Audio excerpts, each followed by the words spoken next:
Should be live on X. Okay, here we go.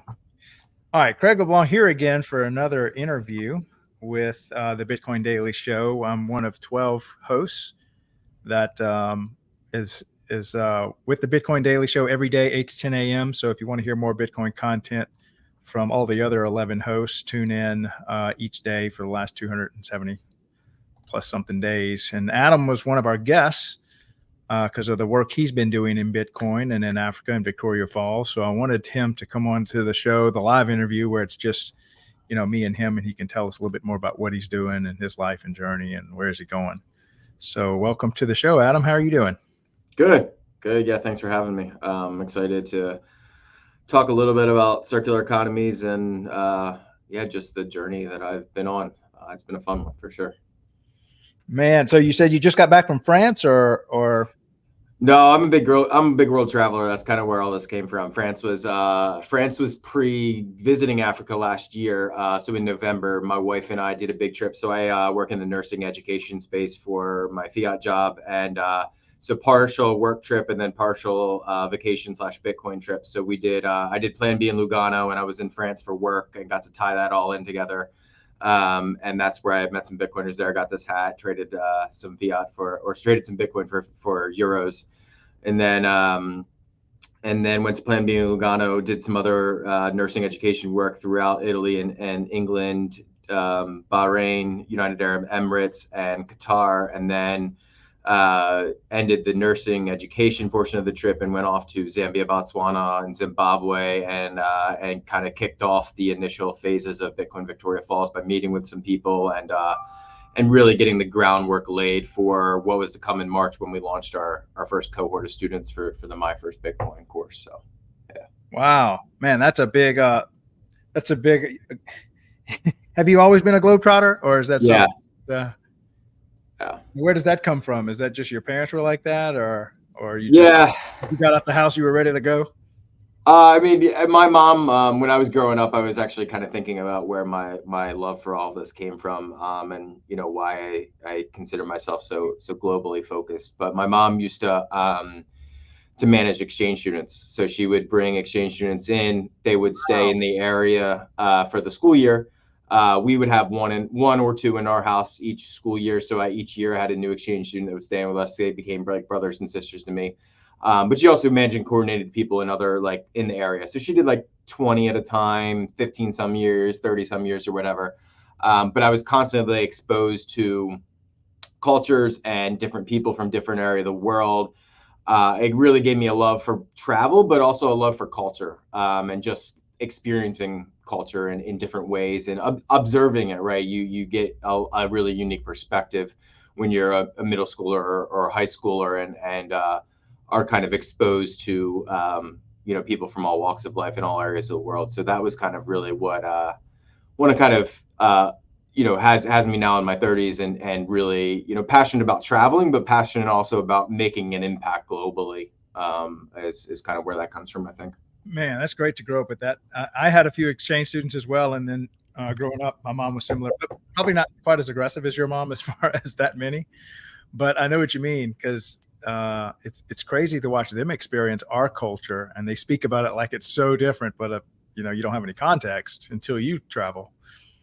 About what we hosted a lot of Germans in our house, and so Western cultures, not completely different. We had some Eastern European exchange students throughout, and that culture was a little bit unique, as far as it was just very interesting. I like looking back on it all, what was at play, and I think my mom did a lot of the coordination for students, and she didn't get a lot of monetarily out of it, but she got a lot of she got like one national trip and one international trip each year for doing the coordination, plus some small monetary compensation, I think. So it was kind of a passion project for her in some senses, and gave her the ability to travel, and she would take me and my sister with her when we were younger. So that was great. I looking back on it now, I kind of really didn't travel as much during college when I went to the University of Delaware, and then post college when I jumped into hospitality, and then I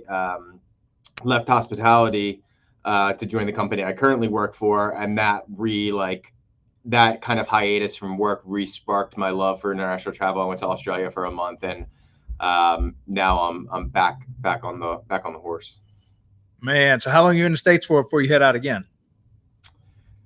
How long am I? Well, I have a newborn, so we don't have any current. My wife and I don't have international travel plan at the moment. We just talked the other day about getting him his passport. So it'll be sooner rather than later. I'm actually thinking about going to Montserrat to kick off the Bitcoin Montserrat project in January. So that's on the radar. That might be the first venture back out again, but we'll see. Always. Where's Montserrat? I've never even heard of that city. It's in the Caribbean. Yeah, in the Caribbean, right near Antigua, Guadeloupe, and St. Kitts and Nevis. The quickest way to get there is to fly into Antigua and then take a charter flight over to Montserrat. But it's kind of right in that St. Martin, St. Kitts, Guadeloupe, Antigua area of the Caribbean. So what is that? Is that I'm totally ignorant here. Is this a country, a city, or Country. So it's a sovereign nation. What's the population there? About 5,000. There's a sovereign nation with 5,000 people in it? Yep. And you're going to orange pill an entire nation? Well, I don't know how sovereign it is because you always have the territory aspect. So it's a UK overseas territory, and I don't know what that ties into as far as sovereign perspectives. I mean, it seems like it's its own country, but I know it has ties to the UK, and I don't know exactly the nuance behind their colonialism and how they dictate things these days as far as how sovereign that country is compared to other ones that they used to manage from a. So I don't know. It's interesting. I'll probably get more information as I continue to study, research, and visit. So we'll see. Now, what's the Bitcoin connection there? Why did you choose that, or did it choose you? I just so my buddy who I went to college with, I didn't go to college, but I was down at Virginia Tech. I went to University of Delaware. I was down at Virginia Tech all the time, just having a good time. I would drive down there, a couple of weekends in the semester. So my buddy, one of my best friends, went there, and he since college he was telling me about Montserrat because his grandparents bought property on the island in the 70s and 80s. And I always thought it was a great idea.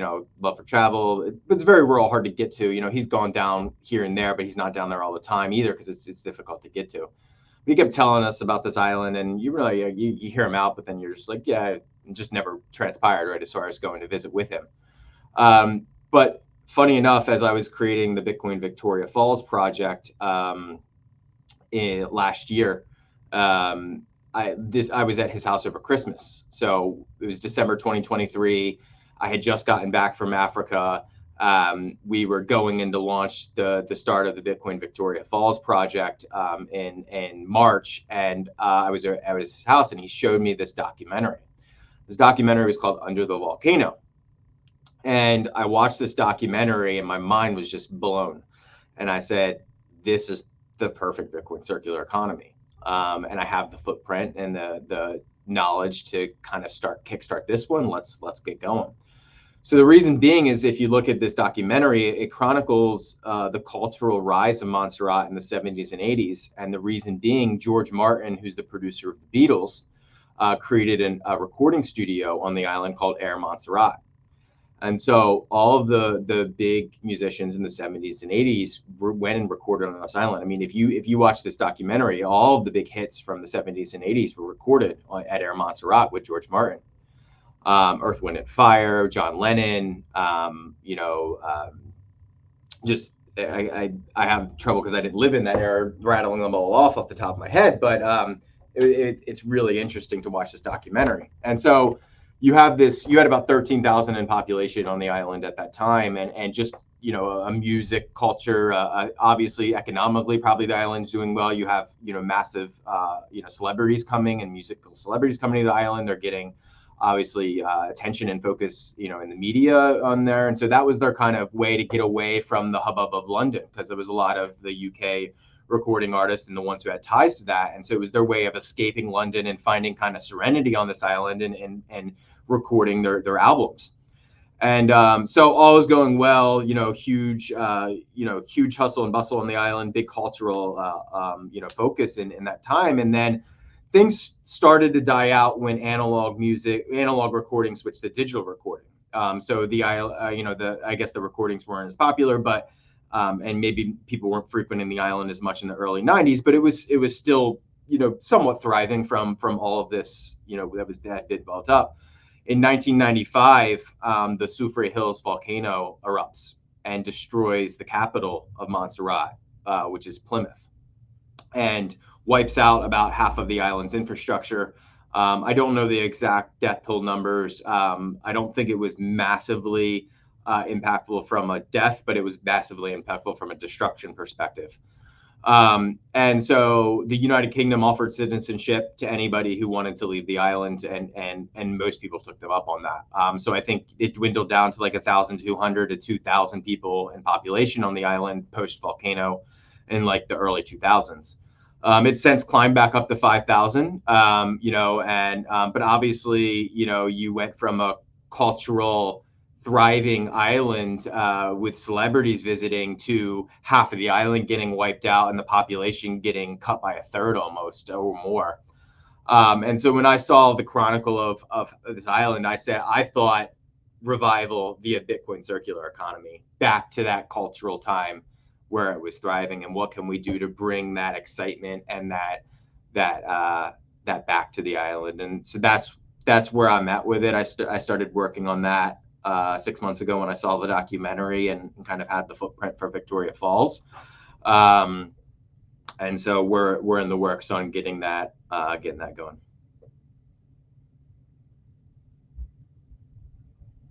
I'm having some trouble with the audio, so let me turn these headphones off. No, that was mine. Okay. Had my thing on mute.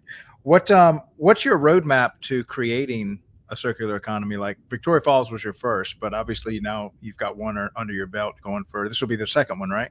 Yep. So if you had to, I guess, give somebody some pointers on how they might follow in your footsteps, the orange pill, their city area, whatever, what's the kind of step process you would give? Yeah, it's a really good question, because I think there is a really pretty simple roadmap that other people can follow if they have global connections and a global network, and have an idea of a location to do this in. To me, it's pretty simple. You start with one pillar: education. You find a classroom, you find a teacher, and you get started with My First Bitcoin curriculum. It's pretty straightforward. The teacher is the biggest variable to me. You need a teacher who isn't just knowledgeable maybe on the trading aspect of Bitcoin or the loose crypto aspect. You need a teacher who's really sound in kind of like the Bitcoin standard work. Like they can teach the history of money up through kind of what the technological innovation of Bitcoin is, and kind of then into like cold wallet, self-custody, all that stuff. So I think that My First Bitcoin curriculum very much follows the trajectory of the Bitcoin standard, as far as like a big focus on the history of money for 3/5 of it, and then 2/5 of it is really Bitcoin. Maybe a little bit give or take there. But one of the challenges that I was finding is just wanting to make sure. I think the teacher and the leader of the project is going to be is paramount to its success. And so. People? Is that the same person or two different people typically? The teacher and the leader? For us, it's the same. I think it can be different. It depends on the project. Depends on but I think kind of what I'm getting at is you might not have a teacher in the community specifically that you're trying to start the project in. You might need to import or have a teacher come to the area to work. So one thing I'm kind of thinking about a lot is, if we're seeding or operationalizing Bitcoin circular economies globally, and we have Bitcoin people who work in the industry that can work remote, can we get them on a part-time or a stipend salary to also be an educator and to work from a global location, within the job that they currently do, but then to teach Bitcoin on the side on a weeknight, right? And I think that's a very, maybe you cover their airfare or lodging. Maybe they can support that because they want to be in the area, and going on to live on an island for 15 weeks would be appealing to them.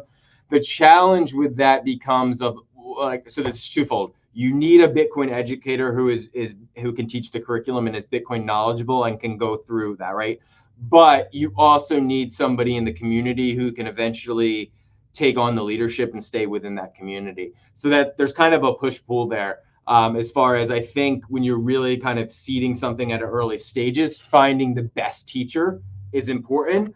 And then I think as the project commences, you kind of need to wean off that, because that's the expensive part, right? If you're covering airfare or covering lodging for somebody to come in from another location to teach the curriculum, that starts to kind of increase the expenses a little bit. But if you really look at things of just like a classroom rental, workbooks or audiovisual, and the My First Bitcoin curriculum, and maybe a teacher stipend salary wise, part time, it's not too intensive from a cost perspective. So those are kind of where I started. And where do you get your funding from? Just from your like first world, um, benefactors or something like that to fund it, or you look for local funding, or how does that work? One thing that was really successful for me was I just created a public Google Drive document and started plugging in some numbers of what I thought cost estimates would be. And so I put together a yearly budget that included 4 cohorts, 1 a quarter is kind of what I planned. Every 3 months we teach 1 cohort. And I kind of just estimated the cost. And then I took that and I made that publicly available, pinned on my X profile. And I created a geyser fund, and I started a lightning node with voltage. And I first started advertising to the Telegram groups and just saying, hey, I just need some sats to get going. Can anybody help out? And I got a lot of just initial donations that way through. I was a large part of Denver Bit Devs and the Rocky Mountain Bitcoiners Telegram groups because I was living in Denver until recently. And then from there, I also had connections with Roman Martinez Chimbera from Bitcoin Beach, and he was kind of keeping an eye on things and helping me out with that. And so then we got a large grant from Bitcoin Beach and Bitcoin Akazi to really fund the first year of the project. And then, we had a nice increase in the Bitcoin price in fiat terms. And so that gave us some treasury security, and allowed us to continue to look for growth funding. And so now I'm in talks with the Federation of Bitcoin Circular Economies. I'm in talks with the Human Rights Foundation. And talk with the OpenSats educational grant that's underway. And then I'm also looking at the Block Square Bitcoin Accelerator grant as well. So the ones that are further along for me, I've applied to both the Human Rights Foundation and the Federation of Bitcoin Circular Economies grant. And I'm keeping in the wings eyes on the Block grant and the other one that I mentioned, the OpenSats educational initiative grant. Now, have countries or cities or areas started to reach out to you directly and said, hey, we'd like you to come to our place and do what you're doing here? Has that started to happen, or have you had anybody reach out to you in that capacity? No, I haven't had anybody inquire about like having me work in their location or jurisdiction. And both the projects, Bitcoin Montserrat and Bitcoin Victoria Falls, are both just from my own network and ideas and thought. I will say that I'm seeing, based on the amount of WhatsApp messages going back and forth between Zambia, I think managing 2 at a time is probably where my limit is with having a full-time fiat job as well. And Montserrat hasn't even really got going yet. So I can imagine, once I have both of those kind of, full steam, it's quite a bit, and you can start to offload pieces here and there. But I think for my purposes, I think I'm going to keep with seeing how 2 of them go, and then seeing how to take it from there. But we'll see. Now, does this primarily work in just third world or developing nations, or could it work in the U.S. or inner cities or anything like that? Or what are your thoughts around that? Man, being a U.S. citizen, I've been really racking my brain and struggling with that one. I just moved here to Delaware, and I really want to get a meetup started here in Newport, Delaware. I haven't really quite brought that to fruition yet. There's one up in Philadelphia, Bitcoin John, and then there's one, there's a couple in Lancaster and Phoenixville in the local area. And Baltimore's close by, and then you pub keys up in New York City, just a quick train ride away. And so I've been actively involving myself in those communities. What really what's the really, I don't know, maybe I'll kick this back to you just as and then I'll answer after that. What do you see as the challenge of starting a bit like a proper circular economy? Think about Bitcoin Beach or any of the ones that you've heard about. What do you think is the limitation right now to doing that in the U.S.? Well, I have a general answer for anything when it comes to that. You just need an individual with the willpower to get in there and do it.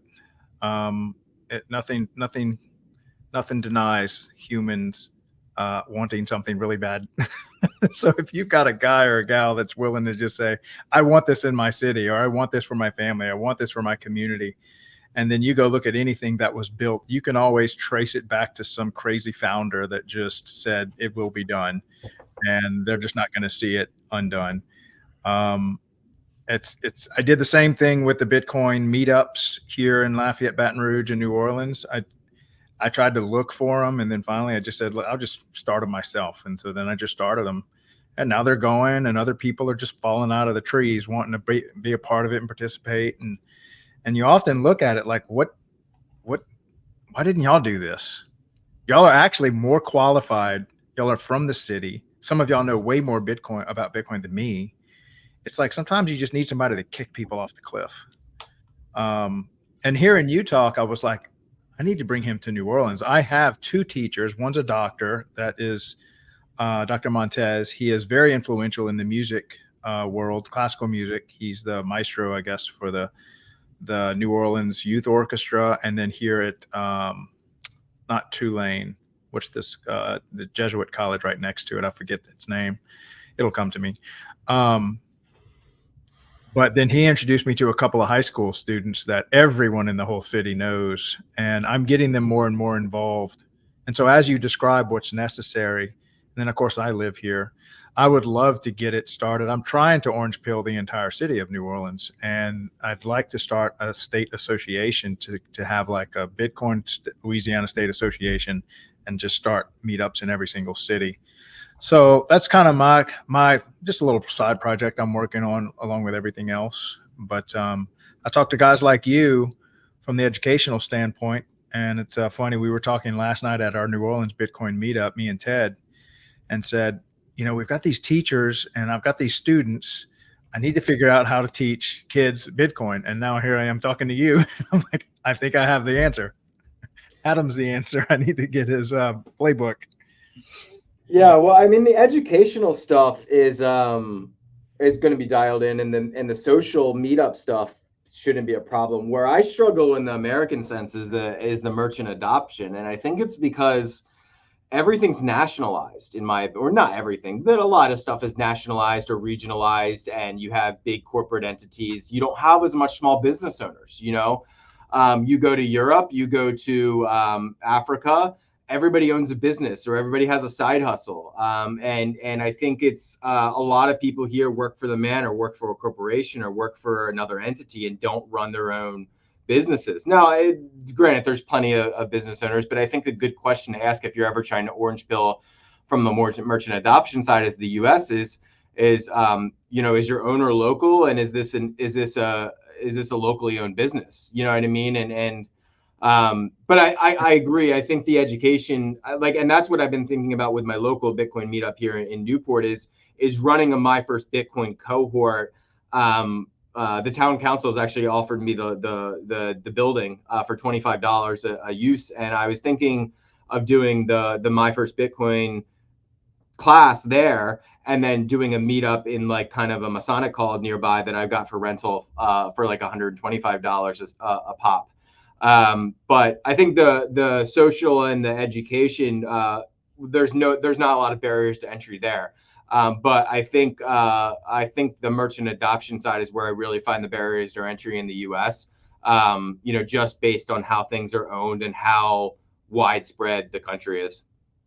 Yeah, so I might have a solution for us. I'll do a little digging. One of my hosts, TJ, are we frozen up a little? You froze on me, but I can hear you. Okay, well, I'll keep talking. Maybe it'll clear up. If not, I'm going to hop back off. But TJ has a guy that supposedly is a master at merchant adoption. And so I'm going to reach out to him as a resource for both of us And he said he would actually come down to a certain city and orange peel our city for us on our behalf. So that might be a good resource for us. Yeah, absolutely. I mean, I'm still thinking about it myself. I think just continuing to work different angles, and I'm in sales in my nursing education role, and so I have a lot of thoughts on sales and business development as it relates to Bitcoin.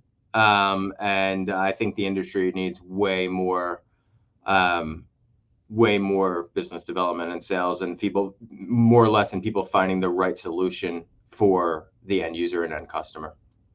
Well, we do have New Orleans has a French market, which is just like the old style French market with hundreds of vendors. They're all the business owners there. And so I thought that would be a good place to start. I've actually talked to a couple of them on there. There's kind of artists selling their artwork or pottery or whatever they're selling. And I think that would be a good place to kind of, you're talking to all cash based, pretty much cash based. And you're talking to the owner, artist, solopreneur, and that could be a good foothold. Kind of like a farmer's market. Yeah, absolutely. And I kind of, my thoughts around it revolve around, I think we really need to ask a lot of questions when we're trying to orange bill merchants within the space. I think you really need to have a lot of understanding on their current financial operations, their current workflows, their current POS systems, their current back-end systems that they use, and provide the right accompaniment of a Bitcoin solution, whether that's something like a Zaprite that I've heard a lot of good things about recently, or again, like in sales, the thing is to peel the onion and ask a lot of questions, and then find out what the right solution is. And I think one of the challenges is that that when you're in in the Bitcoin space and you have a specific wallet, like you might not have somebody who like has the exact right solution when you're the sales rep talking to them. But then we have to be okay with recommending the right wallet, the right interface, web interface, whether it's BTC Pay server, whether it's Zaprite. Does this end user and customer want self custody? Do they want to be able to interact with the fiat world? I think one great thing to think about if you're kind of orange billing a merchant on Bitcoin is that at this point we're still hearing from, like, I think I heard from PubKey that Bitcoin's about 1 to 5% of their sales, right? And so that 1 to 5% isn't going to make a big impact if they're keeping something of that portion of their sales in their treasury, right? And so maybe the self-custody solution is the right thing for them because it is a small percentage of that, and they're going to use the Bitcoin as a treasury reserve asset. Maybe it's somebody who's a former gold bug or something like that. So I don't know. I think that it really comes down to asking a lot of questions about what their objectives are, financially for their business, what their objectives are payments wise for their business, what their objectives are, within their software and their POS systems. We have to do a lot more inquiry rather than just straight selling them and Bitcoin as the asset or Bitcoin as the idea. It's a lot more getting the door open to spend 30 minutes with them asking questions. And that's how sales is approached. And then you continue to meet with them monthly to make sure things are integrating well. But I think we're at such an early stage of this kind of idea of sales and business development within the merchant side of the Bitcoin space. And so there's still a lot of work to be done in that regard. Yeah, I think this really is kind of the new, even though Bitcoin itself, store value might be 15 years old, the means of exchange is, I think, really just now starting to be born. All the layer twos are being built and everything else as far as how we use it and market adoption. So it's an uphill climb. It's just going to take some time. Yeah, absolutely. All right. So what, how is it on Twitter? What are your main platforms that you're kind of pushing your information out on? For the circular economies? Yeah. Yeah, we started with X. Our teacher, Bitcoin Diary, he's Bitcoin Diary on X, but he's also a very heavy Nostr user, and so he's running our Nostr account and his own personal Nostr account. So that's been huge, and we've gotten actually a large following on Nostr as well. So I would say X, Nostr are the two primary platforms. We have a small Facebook page because there's a lot of Zambians who use Facebook, so we kicked that up. And then, yeah, I think just I Telegram. I mean, Telegram's a great opportunity network. I got a lot of different groups on there that I work with. Just trying to making sure that I can get things answered to get things out that I need to. We're the Me Premier Bitcoin Light Node, so kind of interacting with that group. We have monthly meetings there, and there's a Telegram server there that we interact with. So I'd say those are the kind of primary use cases for us as far as interacting in the space. Another great tool for us has really been voltage and getting that Lightning node kick off. I'm not necessarily the most technical person, but I want to learn as much as I can about self custody and doing things the right way. So I kicked off the voltage Lightning node for both projects. So we have that for Bitcoin Montserrat and Bitcoin Victoria Falls, and that allows us to link up to Zeus, which I use as kind of the mobile management of that wallet.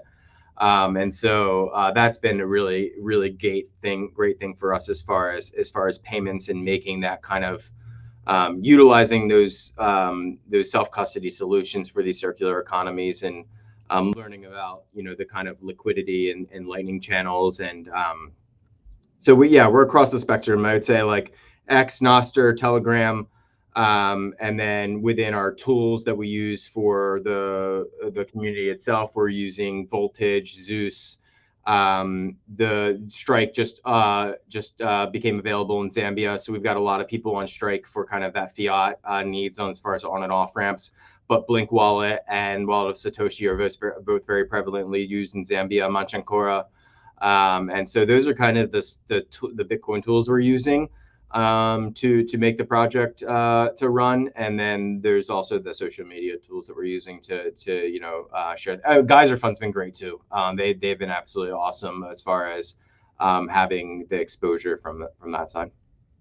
Well, yeah, I'd love to work with you on maybe doing something similar in New Orleans, and we can take on a lot of the bandwidth here. We've got quite a little community that I think, if you could just provide guidance, we could do your third city or your third area, but with Let's do it. Yeah, let's do it. I mean, honestly, what I would do, so just starting now with you, if like we are kind of brainstorm this, which is always fun. I think you would need a classroom. Yep. I think you would need a teacher. Yep. I think you would need audio visual. If you have audio visual, you can cut out the workbooks for the Me Premier Bitcoin and just go through PowerPoint, because printing the workbooks is really expensive. And so you need a projector and AV for some PowerPoint slides for the My First Bitcoin, and then and a budget. And I have a budget that we're working on open sourcing through My First Bitcoin, that you can look at and copy over. And then I would get a Gmail or whatever email account you want to use rolling, and then a Voltage node. And those are kind of that's the kind of starter kit, in my opinion, for this. Open up some inbound liquidity to that to start taking donations, and then fund it, and then you have your then you got to open up outbound when you're starting to make payables. But no, I think that's the kind of quick and dirty about getting a education circular economy started. Yeah, well, we've got a lot of those already here in place. We've got a nice little community. Of course, the founding city of the Bitcoin Daily Show. Plus, I get to yell about it every day. We have a good little meetup, have the meeting place. Some of the other stuff on the back end, you said I'd have to get with you on that. But yeah, let's as soon as we're done here, I'll or maybe after Nashville. Are you going to Nashville, or are you? Oh, that's right. You told me you're missing out on this one. Yeah, I wish, man. I mean, I've only been to one Bitcoin conference, and this was Plan B Lugano, which was amazing. I had a great time. I happened to be 2 hours away for a nursing education conference, like I said, and I jumped on the opportunity that just happened to be at the same time as Plan B. Other than that, I just going back to my journey, like I got into Bitcoin through libertarian circles in 2016, 17 ish. But I really kept to myself for a long period of time. And I visited El Salvador in 2022. And that's when I started kind of networking and building because I saw what they were doing at Bitcoin Beach. And I was like, I could do this somewhere. Like, why not? Let's roll. Let's do this. So Fantastic. that's when I started. I was in Denver at the time, and I was like, instead of me just doing my own like studying, researching, my own stuff on this and keeping to myself, like I need to start engaging and networking with people in order to bring this about. So I just started attending Beer and Bitcoin in Denver. I started attending Denver Bit Devs. I started just networking with that community there and learning, and then just been slowly growing that network and social aspect of it ever since. But no, in all, going back to the conference question of Nashville, man, I thought this was going to be the year that I would push to get there, especially because my brother lives an hour south of Nashville. And now I'm on the East Coast, so I'm closer to it. But it just happened to coincide with my baby, and then I have a bachelor party this weekend in Denver, so I'm already using kind of an escape getaway ticket to so I can't ask for 2 weekends back from the wife this early on. So Yeah. Well, look, maybe one of the things I wanted to do in New Orleans is I wanted to do some type of national event, but what we were thinking is we wanted it to be just for doers, not for people, wanting to attend and see all the famous speakers, but really people who wanted to either start a Bitcoin meetup, or they have a channel, or they're writing a book, or something like you're doing, where we would bring someone in like yourself and say, look, if you want to start an educational thing, this guy's done it in 2 different places. Here's the framework. Now you can take your stuff back home and go do this. Same thing with a meetup. Same thing with some type of creator channel or an author. Have several authors that are basically authors teaching the future authors, meetup organizers teaching the future meetup organizers. And so you would come to this not to learn about Bitcoin, but to learn how to be part of the people that are doing something inside of Bitcoin. And I didn't even really want it to be a big event. Maybe it's just like 100 people, and maybe just have one nice speaker. I've got a lot of connections to a lot of the big speakers just from starting this show. So I would just get one and give him like 3 or 4 different opportunities to say stuff.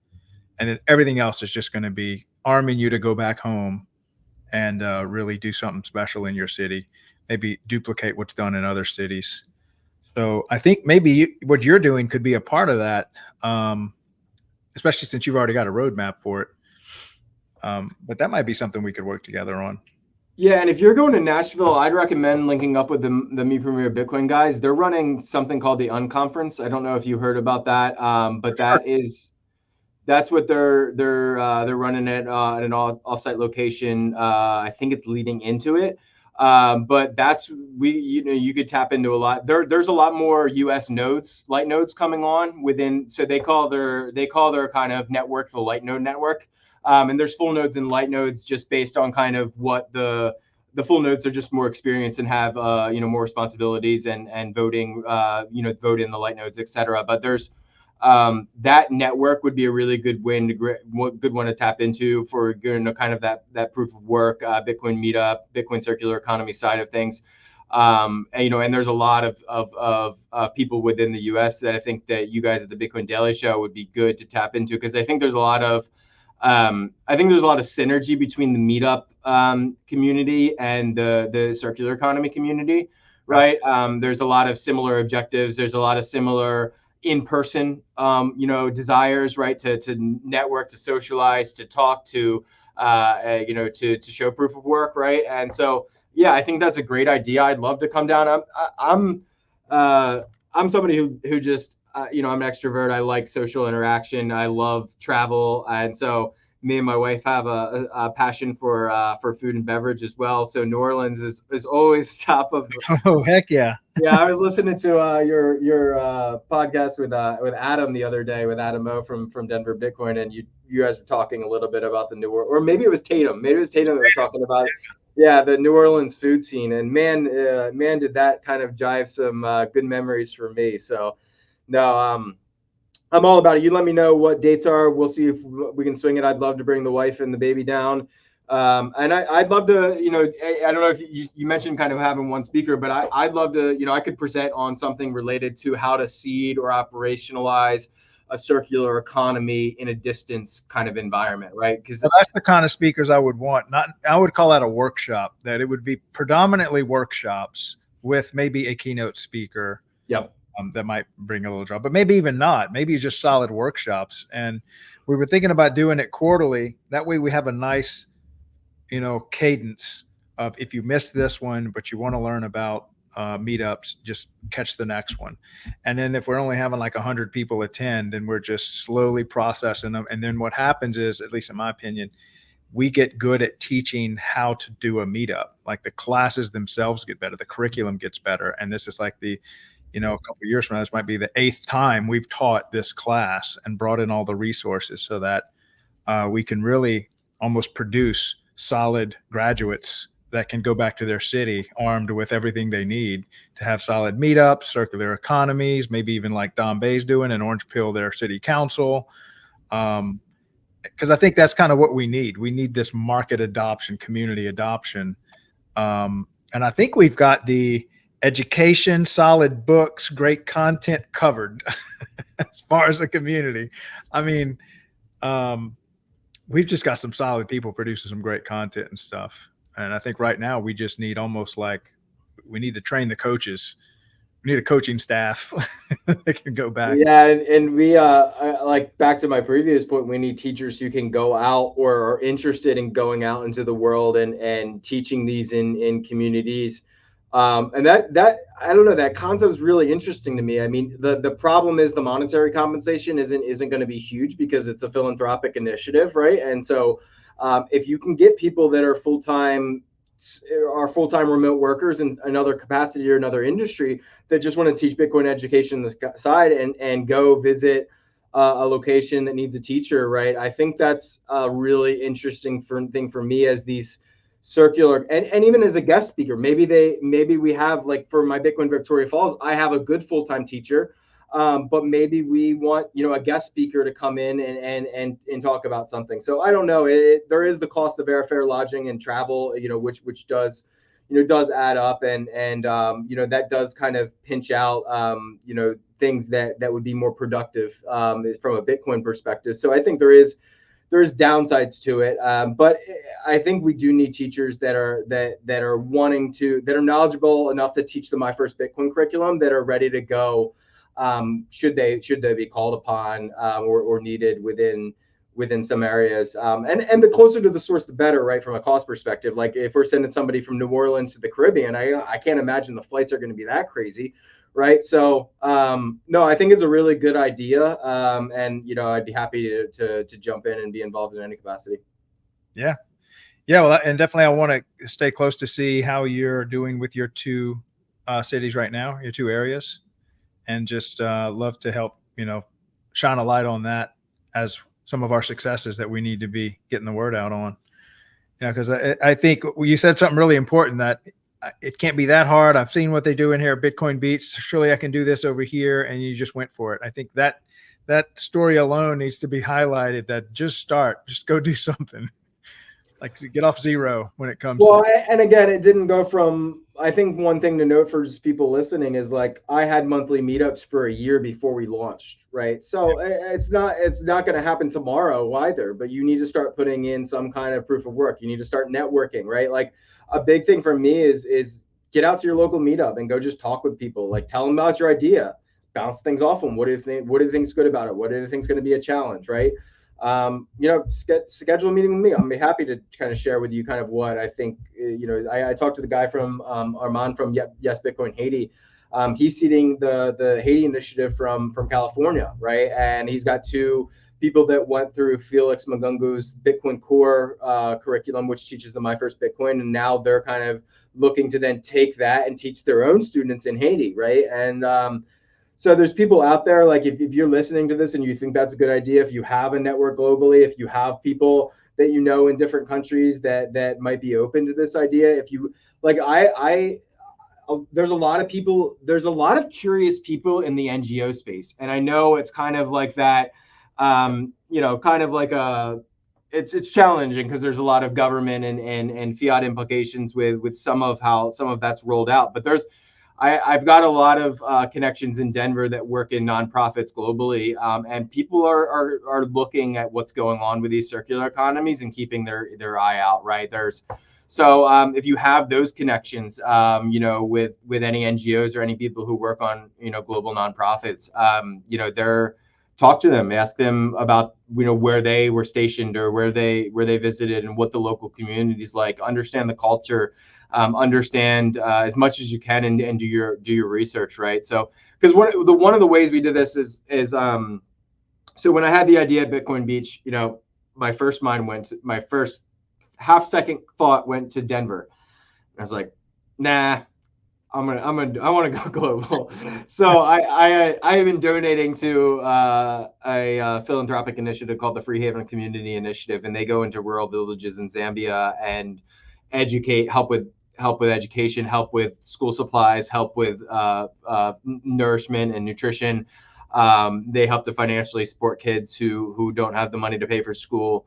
And that's a kind of K through 12 philanthropic initiative. They provide extracurriculars for kids, and they've also sponsored some kids up through the college and university ranks as well. So that I knew about that initiative from church and from my sister's connection to the founder through church here in Maryland and Delaware. And so I just started networking with them and asking if they'd be interested in partnering.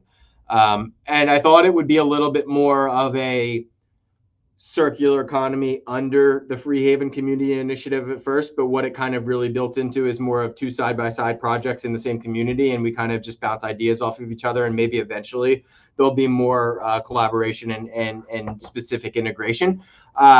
Network, get out there, talk to people, reach out to anybody globally and see what's going on in their area of the world. I think that's why some of this is I think it's kind of why we are still so early, because there are so many global implications and there's so much nuance and variability within the world.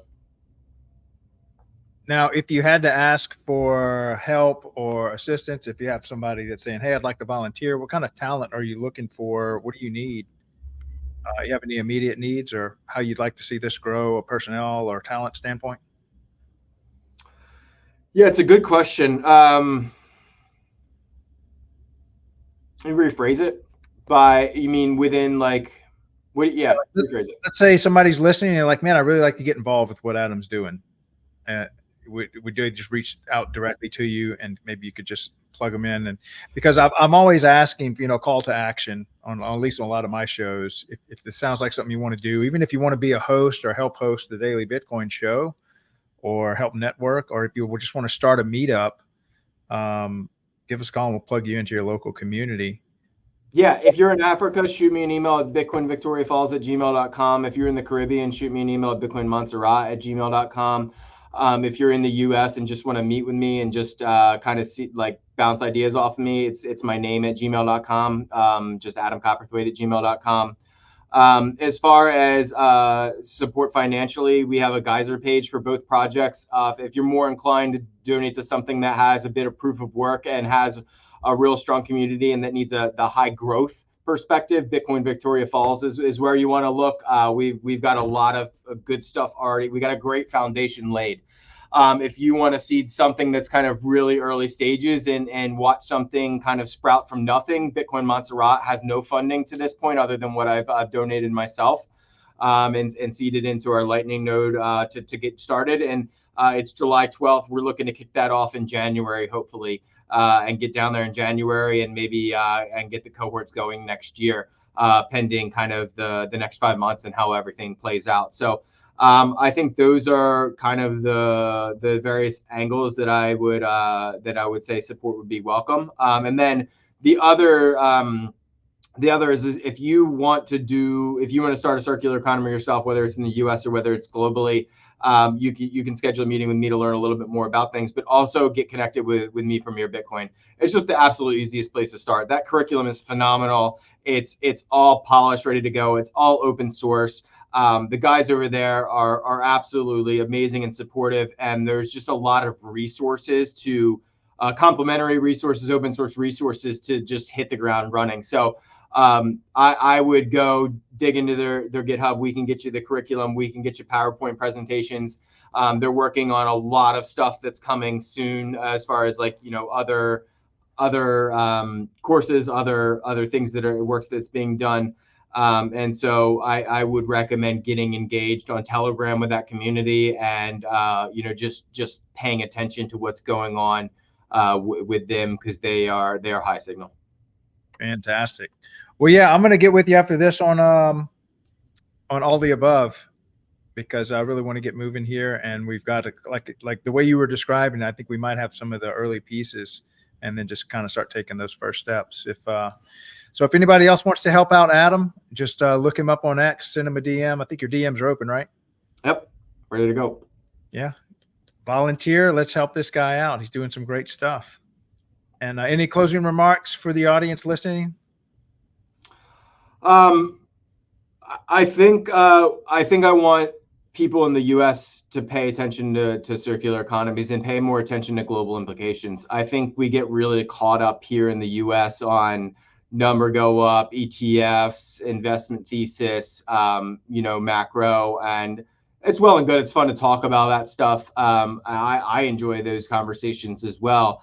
But I think we need your support to think about the kind of philanthropic and boots on the ground and educational initiatives on what we can do to rise up a lot of people around the world, and make a better way of life throughout the globe in areas that maybe you want to visit as a tourist, or maybe you want to visit as a Bitcoiner, right? And so it's definitely within the realm to focus on those areas of the world that you might want to visit, because I think the closer to home, the closer to your passions, the better.